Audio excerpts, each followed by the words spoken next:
Chapter 16. Now Sarai, Abram's wife, bare him no children, and she had an handmaid, an Egyptian, whose name was Hagar.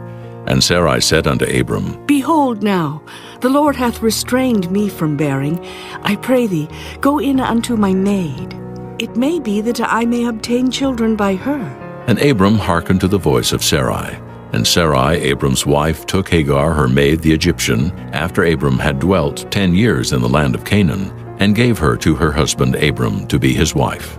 And he went in unto Hagar, and she conceived. And when she saw that she had conceived, her mistress was despised in her eyes. And Sarai said unto Abram, My wrong be upon thee. I have given my maid into thy bosom.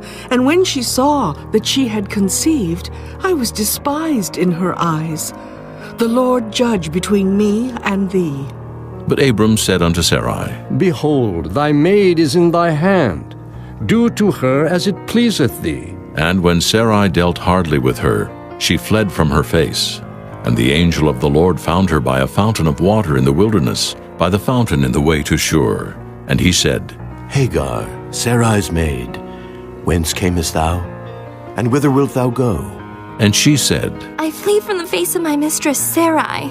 And the angel of the Lord said unto her, Return to thy mistress, and submit thyself under her hands.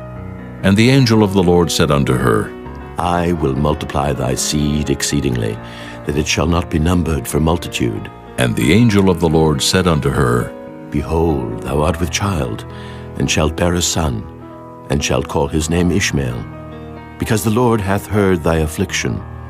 And he will be a wild man, his hand will be against every man, and every man's hand against him, and he shall dwell in the presence of all his brethren. And she called the name of the Lord that spake unto her, Thou God seest me. for she said, Have I also here looked after him that seeth me? Wherefore the well was called Beer-lahai-roi. Behold, it is between Kadesh and Bered. And Hagar bare Abram a son, and Abram called his son's name, which Hagar bare, Ishmael. And Abram was 86 years old when Hagar bare Ishmael to Abram.